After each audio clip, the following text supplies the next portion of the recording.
ഡോക്ടർമാർ പറയുന്നത് ഇവിടെ ഇങ്ങനെയൊക്കെയാണെന്നാണ്. അല്ല, അങ്ങനെ ഇപ്പോഴും സിസ്റ്റത്തിനോട് വിമുഖത കാണിക്കുന്ന ചില ആളുകളുണ്ട്. അതൊക്കെ അതാത് രീതിക്ക് അനുസരിച്ച് കൈകാര്യം ചെയ്യും. അല്ല, അത് നോക്കട്ടെ. പരാതി കിട്ടിയാലൊക്കെ അന്വേഷിക്കും, കഴിയുന്നത്ര തിരുത്താൻ നോക്കും. നടപടിയിലേക്ക് കിടക്കുന്നതിന് മുമ്പ് ഇതുപോലത്തെ സംഭവങ്ങൾ മനുഷ്യന്റെ ജീവനാണ് പ്രധാനം. മനുഷ്യന്റെ ജീവനാണ് പ്രധാനം. കേരള സർക്കാരിന്റെയും കേന്ദ്ര സർക്കാരിന്റെയും ആനുകൂല്യങ്ങൾ, കാരുണ്യ പദ്ധതി പോലെയുള്ള ഒരുപാട് പദ്ധതികളുണ്ട്. ഇതുവഴി തികച്ചും സൗജന്യമാക്കിയിട്ടാണ് ക്യാൻസർ രോഗികൾക്കുള്ള മരുന്നുകൾ നൽകേണ്ടത്. അത് അർഹതപ്പെട്ടവർക്കും കൂടിയാണ് എന്ന് അണ്ടർലൈൻ ഇട്ട് വെക്കണം എന്നുള്ളതാണ്. രേണുസുതിക്ക് 2 ലക്ഷത്തോളം രൂപയാണ് ഒരു മരുന്നിന് വരുന്നത് എന്നാണ് അവർ അവകാശപ്പെടുന്നത്. നമ്മൾ അതിനെക്കുറിച്ച് കണ്ടതാണ്. പല അഭിപ്രായങ്ങളും പല ആളുകൾക്കുണ്ട്. അതായത് ബില്ലിലെ ഡേറ്റിനെ കുറിച്ചാണ് ആളുകൾ സംശയം. ബില്ലിലെ ഡേറ്റ് അത് മാനുഫാക്ചറിങ് ഡേറ്റിനാണെന്ന് വ്യക്തമായിട്ട് അത് കണ്ടപ്പോൾ തന്നെ എനിക്ക് മനസ്സിലായി.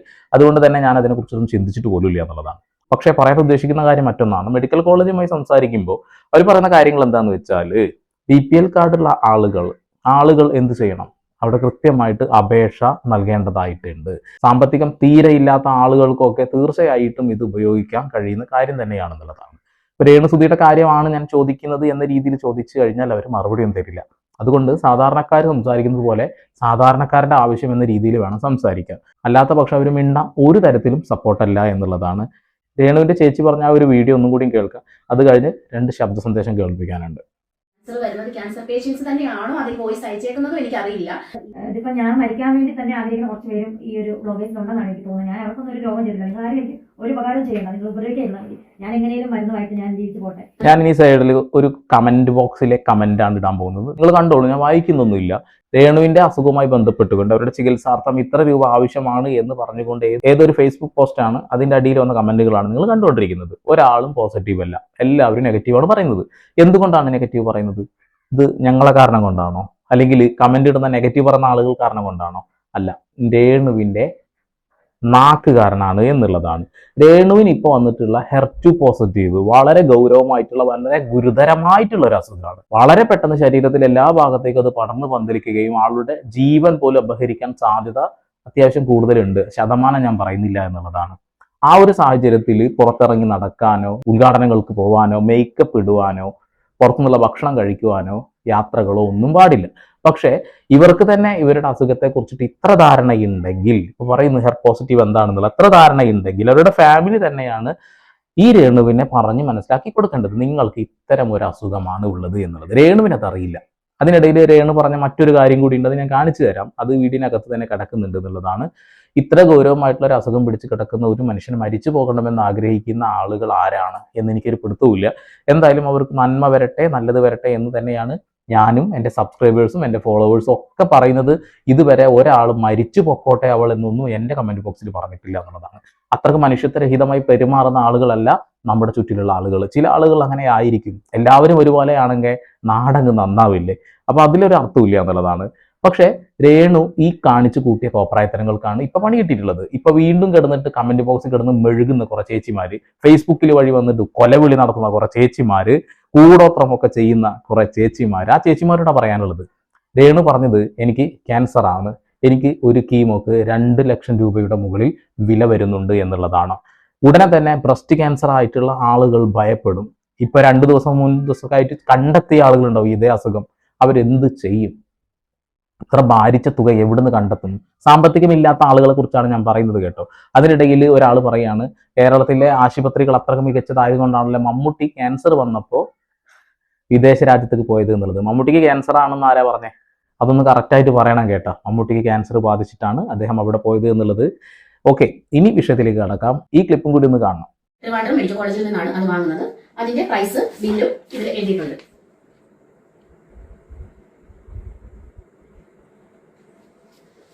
പിന്നെ രേണുവിന് കീമോ കൊടുക്കുന്നത് കാർബോപ്ലാറ്റിൻ എന്ന മെഡിസിൻ ആണ്. അത് കൊടുക്കുന്നതിന് മുമ്പായിട്ട് ഈ പെസ്കോ ഈ ഒരു ഇഞ്ചക്ഷൻ കൊടുക്കുന്നു, ഈ ആന്റിബോഡി ഇഞ്ചക്ഷൻ കൊടുക്കുന്നു. ഈ ഇഞ്ചക്ഷന്റെ കാര്യമാണ് രേണു പറഞ്ഞത് 2 ലക്ഷത്തി സംതിങ് ആണ് ഇതിന്റെ വിലയെന്ന്. ഇത് രേണുവിന് മൊത്തം പറഞ്ഞേക്കുന്നത് 6 കീമോയാണ്. 6 കീമോ കഴിയുമ്പോൾ സർജറി. ഈ 6 കീമോയ്ക്കും ഈ കീമോ ചെയ്യുന്നതിനോടൊപ്പം ഈ ഒരു ഇഞ്ചക്ഷനും എടുക്കുന്നുണ്ട്. ഓക്കെ, ഈ ഒരു മരുന്നിനെ കുറിച്ചിട്ട് കൃത്യമായിട്ടുള്ള ധാരണ എന്റെ വീഡിയോയിലൂടെ തന്നെ രാവിലെ ഞാൻ പറഞ്ഞതാണ്. ഇവർ പറഞ്ഞതിനേക്കാൾ ക്ലിയർ ആയിട്ട് ഞാൻ പറഞ്ഞിട്ടുണ്ട് എന്നുള്ളതാണ്. എന്നാൽ ആ വീഡിയോയിലൂടെ ഇവർ പറഞ്ഞ ഒരു വല്ലാത്ത ഒരു ഡയലോഗ് ഉണ്ട്. നമുക്കൊക്കെ ശബ്ദ സന്ദേശം അയച്ചു തന്നിട്ടുള്ള ആ സ്ത്രീകൾക്കൊക്കെ സത്യത്തിൽ ഇതേ അസുഖം തന്നെയാണോ എന്നുള്ളതാണ് അവരുടെയൊക്കെ ചോദ്യം എന്നുള്ളതാണ്. നമുക്ക് എന്തായാലും കഴിഞ്ഞ ദിവസം ഞാൻ പുറത്തുവിട്ട ആ ശബ്ദ സന്ദേശത്തിന്റെ ഉടമ വീണ്ടും റിയാക്ട് ചെയ്തിട്ടുണ്ട്. ഞാനിപ്പോൾ സൈഡിൽ 2 മരുന്നിന്റെ ലിസ്റ്റ് വെക്കാം.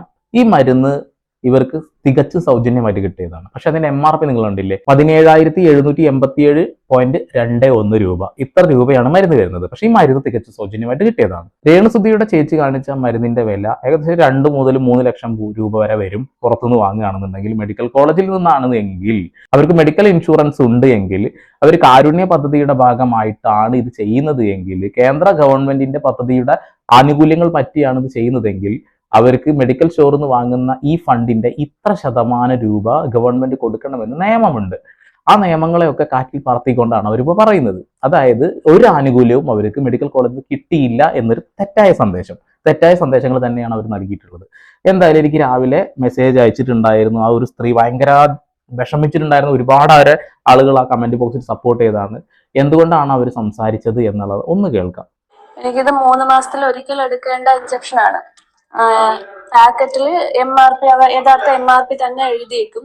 പക്ഷെ നമ്മൾ ആ പൈസ കൊടുക്കണ്ട. ഒന്നിൽ ഫ്രീ ആയിട്ടായിരിക്കും, അല്ലെങ്കിൽ പിന്നെ വളരെ വളരെ കുറഞ്ഞ എമൗണ്ടിലാണ് നമുക്കിത് കിട്ടുന്നത്. അത് പുറത്ത് മെഡിക്കൽ സ്റ്റോറിൽ നിന്നായാലും അങ്ങനെ തന്നെയാണ്.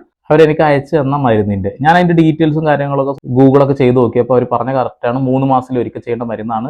എന്നാൽ ഇതേ കാര്യം ഇവരെനിക്ക് മെസ്സേജ് അയക്കുന്നതിന് മുന്നേ തന്നെ മറ്റൊരു ചേട്ടൻ എനിക്ക് അയച്ചിട്ടുണ്ടായിരുന്നു. അദ്ദേഹം ഈ കാര്യം തന്നെ പറഞ്ഞു. പക്ഷെ അദ്ദേഹം കോട്ടയത്തുള്ള ഒരു മനുഷ്യനാണ്. ഇല്ല ബ്രോ, മെഡിക്കൽ കോളേജിൽ പിന്നെ മെഡിസിൻ എല്ലാം, ഓങ്കോളജിയിൽ മെഡിസിൻ എല്ലാം ഫ്രീ ആണ്. അഥവാ പൈസ പുറത്തുനിന്ന് എടുക്കേണ്ടി വരുന്നതിന് വലിയ എമൗണ്ടുകൾ കൊടുക്കേണ്ടതും ഇല്ല.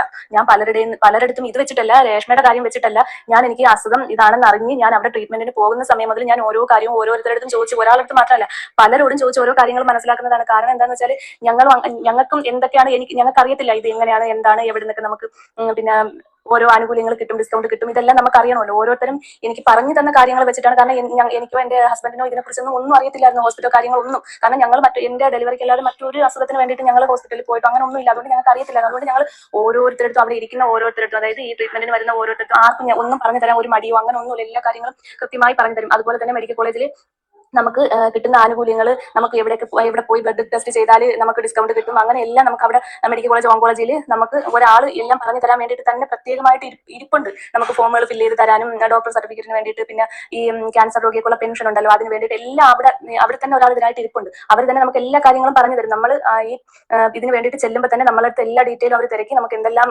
ഇതുണ്ടോ അതെല്ലാം അവർ നമുക്ക് വേണ്ടി ചെയ്ത് തരാൻ അവർ തയ്യാറായാണ് നിൽക്കുന്നത്. മെഡിക്കൽ കോളേജ്, ഓങ്കോളജി, അതായത് ഈ ക്യാൻസർ പേഷ്യന്റിന് വേണ്ടിയിട്ട് അത് RCCയിലായാലും മെഡിക്കൽ കോളേജിലായാലും അങ്ങനെ തന്നെയാണ്. ആരോട് വേണോ ഒന്ന് അന്വേഷിച്ച് നോക്കി. എനിക്കിതിൽ കള്ളം പറയേണ്ട ഒരു ആവശ്യവും എനിക്കില്ല. അവരുടെ അസുഖം പോലും കള്ളത്തരാണെന്നാണ് രമ്യ ചേച്ചി പറഞ്ഞത്. രമ്യ ചേച്ചിയുടെ അനുജത്തി പറഞ്ഞ പൊട്ടത്തരത്തിന്റെ ഫലമായിട്ടാണ് ഇത്രയും ആളുകൾ രംഗത്ത് വന്നത്.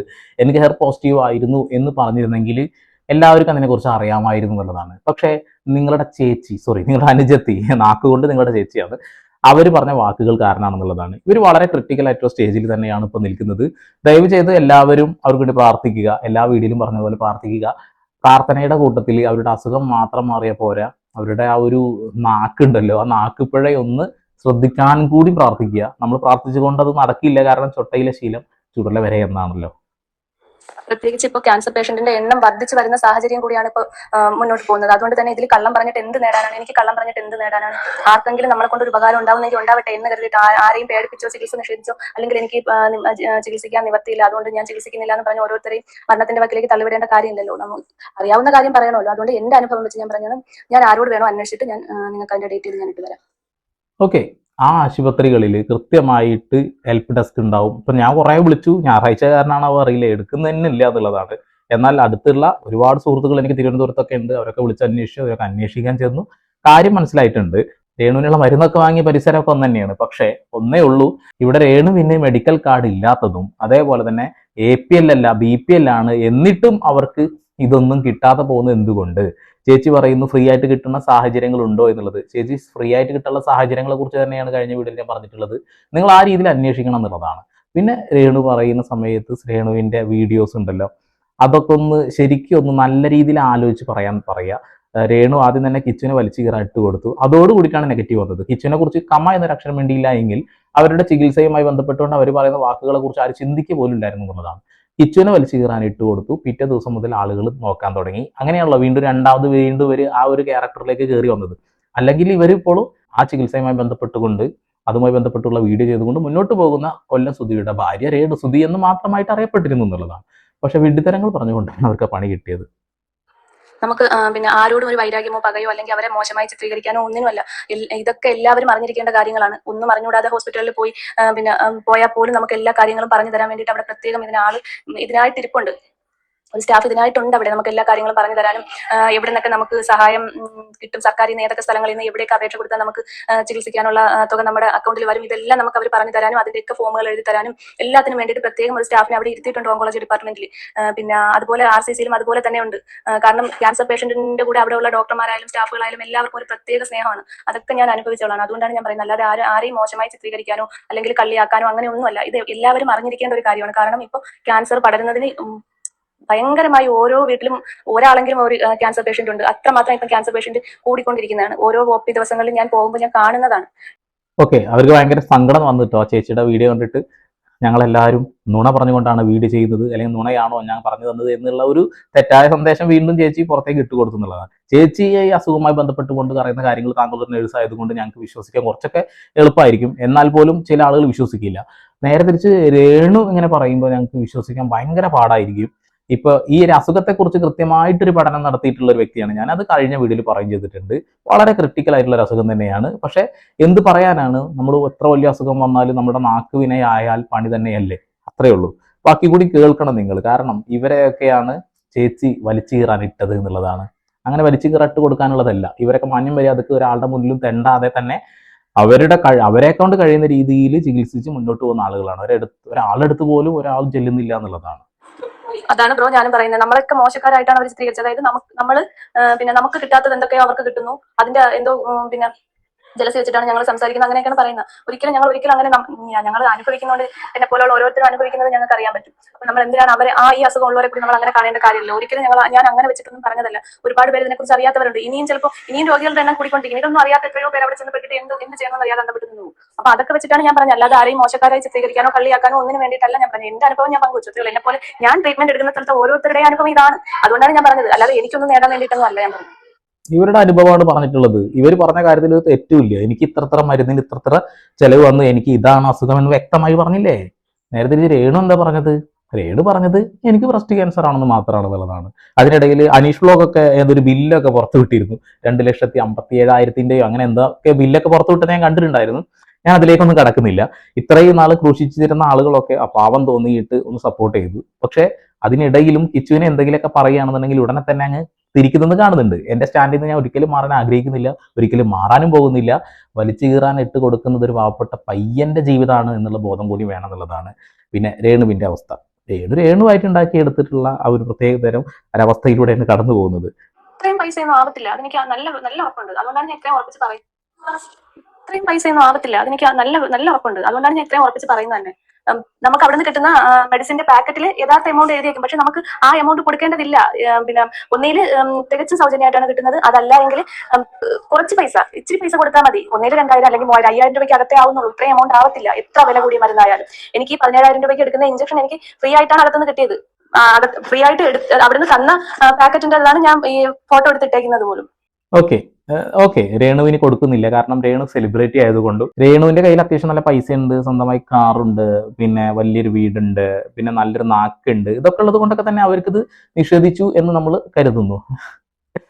നഴ്സായിരുന്നു ഇത്ര ചേച്ചി നിങ്ങൾ എന്തുകൊണ്ടാണ് BPL കാർഡ് ഉപയോഗിച്ചുകൊണ്ട് കാരുണ്യ പദ്ധതിയുടെ ഭാഗമാവാതിരുന്നത്, അമൃതം പദ്ധതിയുടെ ഭാഗമാവാതിരുന്നത് എന്തുകൊണ്ടാണ് ചേച്ചി അത് ചെയ്തിരുന്നെങ്കിൽ ഇപ്പോൾ ഈ പ്രശ്നങ്ങൾ ഉണ്ടാവുക ഇല്ലായിരുന്നു. രേണുവിന് ആവശ്യമായി ഈ മരുന്ന് 1 ലക്ഷം രൂപയുടെ മരുന്നായിരിക്കാം. എന്നാൽ പോലും ഗവൺമെന്റ് ഇതിൽ ഒരു ആനുകൂല്യം തന്നില്ല, എത്ര ശതമാനം പോലും തന്നില്ല എന്നൊക്കെ പറഞ്ഞു ചെയ്യുമ്പോൾ അത് നമ്മുടെ കേന്ദ്രത്തിന്റെയും കേരള ഗവൺമെന്റിന്റെയും ഒക്കെ അനാസ്ഥയായിട്ടും അല്ലെങ്കിൽ അവരൊക്കെ നമ്മളെ പറ്റിക്കുന്നു എന്ന രീതിയിലേക്കാണ് ഇപ്പോൾ ഒരു സന്ദേശം കൊടുക്കും. ചേച്ചി ഇടക്കിടക്ക് പറയുന്നുണ്ടല്ലോ തെറ്റായ സന്ദേശം നൽകിയത് രേണുവാണ്. പിന്നെ നിങ്ങൾ ഇപ്പോൾ പറയുന്ന വാക്കുകൾ കേൾക്കുമ്പോൾ പോലും ആളുകൾ വീണ്ടും ഭയപ്പാടിലേക്ക് പോകും. ബ്രസ്റ്റ് ക്യാൻസർ 80% ആളുകൾ ഉണ്ടാവാൻ സാധ്യതയുള്ള ഒരു അസുഖമാണ്. അതുകൊണ്ട് പറയാണ്, അവർക്കൊക്കെ ഈ അസുഖം വന്നു കഴിഞ്ഞാൽ എവിടെയൊക്കെ ഓടും ഈ പൈസക്ക് വേണ്ടിയിട്ട്? വലിയ ചോദ്യമാണത്. അതാണ് കുഞ്ഞു മോനൊക്കെ ഉള്ളതാണ്, എനിക്ക് മക്കളുള്ളതാണ്. അതുകൊണ്ട് എനിക്ക് ഓരോരുത്തരുടെയും മാനസികാവസ്ഥ അറിയാൻ പറ്റും. ഒരിക്കലും നമ്മൾ ആരും ആഗ്രഹിക്കുന്നില്ല അവർക്ക് ഈ അസുഖം കുറയരുതെന്നോ അവർ ജീവിതത്തിലോട്ട് തിരിച്ചു വരരുതെന്നോ ഒന്നും ആഗ്രഹിക്കുന്നില്ല. എപ്പോഴും നമ്മൾ പ്രാർത്ഥിക്കുന്നത് ഈ അസുഖത്താൽ ബുദ്ധിമുട്ടുന്ന എല്ലാവർക്കും പെട്ടെന്ന് അസുഖം പൂർണ്ണമായി മാറ്റിക്കൊടുത്ത് വീണ്ടും പഴയ ജീവിതത്തിലോട്ട് കൊണ്ടുവരുന്നതെന്ന് മാത്രമാണ് ഞാൻ എപ്പോഴും പ്രാർത്ഥിച്ചുകൊണ്ടിരിക്കുന്നത്. ഒരിക്കലും ഈ അസുഖത്താൽ അനുഭവിച്ചവരാരും ഒരിക്കലും പിന്നെ അവർ നശിച്ചു പോട്ടെ, അവർ ഈ അസുഖത്തിൽ നിന്ന് മുക്തയായി വരരുത് എന്നൊന്നും ആരും പ്രാർത്ഥിക്കില്ല. എത്ര ശത്രുക്കളായാൽ പോലും ഒരിക്കലും പ്രാർത്ഥിക്കത്തില്ല, അങ്ങനെ ആഗ്രഹിക്കത്തുമില്ല. എത്രയും വേഗം അസുഖങ്ങൾ മാറി ഈ ട്രീറ്റ്മെന്റിന്റെ ബുദ്ധിമുട്ടുകളൊക്കെ കുറച്ചു കൊടുത്ത് പെട്ടെന്ന് ജീവിതത്തിലേക്ക് തിരിച്ചു വരണമെന്ന് മാത്രമേ ആരായാലും ആഗ്രഹിക്കത്തുള്ളൂ. അത്രയും ദുഷ്ടരായ മനുഷ്യരൊന്നും ഈ ലോകത്തുണ്ടെന്നൊന്നും തോന്നുന്നില്ല. അത്രയ്ക്കും ക്രൂരമായ മനസ്സും കൊണ്ട് നടക്കുന്ന ആരും ഈ ലോകത്തുണ്ടെന്ന് എനിക്ക് തോന്നുന്നില്ല. ആരുമില്ല, ഒരാളും അങ്ങനെ ചിന്തിക്കുന്ന പോലുമില്ല. രേണുവിന്റെ ചേച്ചി എഴുതാപ്പുറങ്ങൾ കുറെ വായിച്ചു എന്നുള്ളതാണ്. എഴുതാപ്പുറം വായിക്കാൻ രേണുസുദ്ധി തന്നെ അവസരം ഉണ്ടാക്കി കൊടുത്തിട്ടുണ്ട്, അത് വേറെ കാര്യം. ഇനി ഒരു കാര്യം കൂടി രേണു പറയുന്നുണ്ടല്ലേ, ഒന്ന് കാണണം നിങ്ങളിത്. പറ്റിയുള്ള വിവാദങ്ങളൊക്കെ ഇപ്പൊ നടന്നുകൊണ്ടിരിക്കുകയാണ് ഞാൻ അറിഞ്ഞു. എനിക്ക് ഫോൺ തരാത്തതുകൊണ്ട് ഞാൻ ഇതൊന്നും അറിയുന്നില്ല. ഡോക്ടേഴ്സ് പറഞ്ഞിട്ടുള്ള വിവാദമൊന്നും കേൾക്കരുതെന്ന്. അത് എൻ്റെ രോഗത്തിന്റെ ട്രീറ്റ്മെന്റിനെ ബാധിക്കുമെന്ന് പറഞ്ഞുകൊണ്ട് എൻ്റെ വീട്ടുകാർ എനിക്കിപ്പോൾ ഫോൺ തരാറില്ല. അപ്പം നിങ്ങൾ ഇതിനെപ്പറ്റി കേട്ടപ്പോൾ തന്നെ എൻ്റെ ചേച്ചി അതിനെപ്പറ്റി ഡീറ്റെയിൽ ആയിട്ട് നിങ്ങളോട് സംസാരിച്ചു. അപ്പം നിങ്ങൾ കുറച്ച് പേരുടെ ഉപകാരം ചെയ്തതിൽ ഉപദ്രവിക്കാതിരിക്കുക. എൻ്റെ കുഞ്ഞിനെ ഓർത്ത്, എൻ്റെ വീട്ടുകാരെ ഓർത്ത്, എന്നെ സ്നേഹിക്കുന്ന കുറച്ച് പേരുണ്ട് എൻ്റെ കൂടെ. അവരെ ഓർത്ത് നിങ്ങൾ ആരും ഉപദ്രവിക്കാൻ രേണു വരുന്നില്ല. നിങ്ങളായിട്ട് ഇവിടെയുള്ള ക്യാൻസർ പേഷ്യൻസ് ആയ ആളുകളെ വെറുതെ അപമാനിപ്പിക്കരുത് എന്നേ പറയുന്നുള്ളൂ. നിങ്ങൾ പറഞ്ഞു മൊബൈൽ ഫോൺ ഉപയോഗിക്കാൻ കഴിയില്ല എന്നുള്ളത്. നിങ്ങളുടെ കൈയുടെ തൊട്ടപ്പുറത്ത് കിടക്കുന്നത് ഒരു ചാർജിങ് പോർട്ട് ഉണ്ട്, അതിൽ മൊബൈൽ ഫോണിന്റെ ചാർജറിൽ കണക്ട് ചെയ്യപ്പെട്ട ഒരു മൊബൈൽ ഫോൺ കിടക്കുന്നുണ്ട്. നിങ്ങളുടെ മൊബൈൽ ഫോൺ അല്ലേ അടുത്തിരിക്കുന്നത്? ഈ ഒരു വീഡിയോ കഴിഞ്ഞാൽ വീണ്ടും നിങ്ങളെ മൊബൈൽ ഫോണിലേക്ക് പോവില്ലേ? അത്രേ ഉള്ളൂ. നിങ്ങൾ എത്ര നുണ പറയാൻ ശ്രമിച്ചാലും ഞങ്ങൾ കണ്ടെത്തും. അങ്ങനെ നിങ്ങൾ മൊബൈൽ ഫോൺ ഉപയോഗിക്കുന്നില്ല എങ്കിൽ, നിങ്ങളുടെ വീട്ടുകാരത് ഉപയോഗിക്കേണ്ട എന്ന് പറയുന്നുണ്ട് എങ്കിൽ, തീർച്ചയായിട്ടും ആ മൊബൈൽ ഫോൺ നിങ്ങളുടെ അടുത്ത് നിന്നും അവർ മാറ്റിയിട്ടുണ്ടാവും. തൊട്ടടുത്ത് എന്തായാലും വെക്കാനുള്ള സാധ്യതകൾ വളരെ കുറവാണ്. ഇപ്പോൾ ലാസ്റ്റ് രേണുസുദ്ധി ഇട്ട ഒരു പോസ്റ്റ് നോക്കി പറഞ്ഞത്, ഈ വീഡിയോ തന്നെ ഇന്നലെ രാത്രി ഇട്ട വീഡിയോ തന്നെയാണ് ഇട്ടിട്ടുള്ളത്. ഏകദേശം ആ വീഡിയോ കഴിഞ്ഞ ഉടനെ തന്നെ ഇൻസ്റ്റഗ്രാം ഫേസ്ബുക്കിലൊക്കെ അത് പോസ്റ്റ് ചെയ്തിട്ടുണ്ട്. മൊബൈൽ ഫോൺ യൂസ് ചെയ്യുന്നുണ്ട്, ഇല്ലാന്ന് ഞാൻ പറയുന്നില്ല. അപ്പോൾ ഒന്നേ പറയുന്നുള്ളൂ, എൻ്റെ പൊന്നു രേണുസുദ്ധി, നിങ്ങൾ പറയുന്ന വിവരണങ്ങളുണ്ടല്ലോ, വിവരണങ്ങൾ അത് വിവരം കൊണ്ട് പറയണം, അല്ലാതെ വെറുതെ യഗരം കൊണ്ട് പറയരുത് കേട്ടോ. മെഡിക്കൽ കോളേജിലുള്ള മരുന്നുകൾ സൗജന്യമായി കിട്ടുന്നില്ല എങ്കിൽ തീർച്ചയായിട്ടും അതിനെതിരെ ശബ്ദിക്കേണ്ടത് ഇവിടെയുള്ള ഓരോ മനുഷ്യന്മാരുടെ കടമയാണ്. കാരണം കാരുണ്യ പദ്ധതിയുടെ ഭാഗമായിട്ട് ഇവിടെ കോടിക്കണക്കിന് രൂപ ഗവൺമെന്റ് ഖജനാവിലേക്ക് ലോട്ടറി പ്രകാരം തന്നെ വരുന്നുണ്ട്, ക്യാൻസർ പേഷ്യന്റിന് വേണ്ടിയുള്ളതാ. അപ്പോൾ തീർച്ചയായിട്ടും നിങ്ങൾക്ക് കിട്ടേണ്ട ആനുകൂല്യങ്ങൾ ഗവൺമെന്റ് തട്ടിക്കളിക്കുന്നുണ്ടെങ്കിൽ, തള്ളിക്കളയുന്നുണ്ടെങ്കിൽ ഇത് ചോദ്യം ചെയ്യേണ്ടത് ഓരോ പൗരന്മാരുടെ കടമയാണ് എന്നുള്ളതാണ്. ഇതേ HER2 പോസിറ്റീവായ ആളുകൾ നാളെ പൈസക്ക് വേണ്ടി എന്ത് ചെയ്യും? നിങ്ങൾക്ക് ഇൻസ്റ്റഗ്രാം വഴി കിട്ടാനുണ്ട്, ഫേസ്ബുക്ക് വഴി കിട്ടാനുണ്ട്, യൂട്യൂബ് വഴി കിട്ടാനുണ്ട്, സെലിബ്രിറ്റി ആയതുകൊണ്ട് മറ്റുള്ള പല മേഖലകളിലൂടെ നിങ്ങൾക്ക് ഫണ്ട് കിട്ടാനുണ്ട്. സാധാരണക്കാർക്ക് അത് കിട്ടാനില്ല. ഇതൊക്കെയാണല്ലോ ഞങ്ങളുടെ വിഷമം. പിന്നെ ഇപ്പൊ കുറെ ചേച്ചിമാര് ഇത്രയും നാള് നെഗറ്റീവ് അടിച്ച് പെട്ടെന്ന് അങ്ങ് തിരിഞ്ഞ് ഭയങ്കര സപ്പോർട്ട് ചെയ്യുന്നത് കാണുന്നുണ്ട്. നിങ്ങളും കാര്യം അറിയാതെയാണ്, ആട്ടം അറിയാതെ കളിക്കരുത് മക്കളെ എന്നേ പറയുന്നുള്ളൂ. അവർ പറഞ്ഞ വാക്കുകളാണ് പ്രശ്നമായത്. നിങ്ങളുടെ വീട്ടിലോ അല്ലെങ്കിൽ ചുറ്റുവട്ടത്തുള്ള ആർക്കും ഈ അസുഖം ഇല്ലാത്തത് കൊണ്ടാണ് നിങ്ങളിപ്പോൾ കിടന്നിട്ട് ഇങ്ങനെ രേണുവിനെ സപ്പോർട്ട് ചെയ്തുകൊണ്ടിരിക്കുന്നത്. രേണു പറഞ്ഞ വാക്ക് കാരണം ഒരുപാട് ക്യാൻസർ പേഷ്യൻസിന് വിഷമം ഉണ്ടായിട്ടുണ്ട്, അത് മനസ്സിലാക്കണം. ഇപ്പൊ ഞങ്ങൾക്ക് മെസ്സേജ് അയച്ചു തന്ന ആളുകൾക്കൊക്കെ അതേ അസുഖം വന്നു പോയ ആളുകളാണ്. പിന്നെ ഈ അസുഖം പല രീതിയിലാണ് വരിക, പല സ്ഥലത്താണ് വരിക, അതുകൊണ്ട് പല ചികിത്സയായിരിക്കും, സത്യസന്ധമായ കാര്യമാണ്. പക്ഷേ രേണു പറഞ്ഞ വാക്ക് എന്താ? അതൊക്കെ ഒന്നും കൂടി ഒന്ന് പോയി കാണുക. പിന്നെ തെറി വിളിക്കാൻ വരുമ്പോൾ നിങ്ങൾ ഒരു കാര്യം മനസ്സിലാക്കുക, ഞങ്ങൾ ഉണ്ടാക്കിയെടുത്ത കഥകളല്ല പറഞ്ഞുകൊണ്ടിരിക്കുന്നത്, രേണു പറഞ്ഞ കഥകൾ തന്നെയാണ് പറഞ്ഞുകൊണ്ടിരിക്കുന്നത്. അപ്പോൾ വീണ്ടും വരെ പുതിയ വാർത്താ വിശേഷങ്ങളുമായി സന്ദീപ് ഇപ്പോൾ സൈനിങ് ഓഫ്.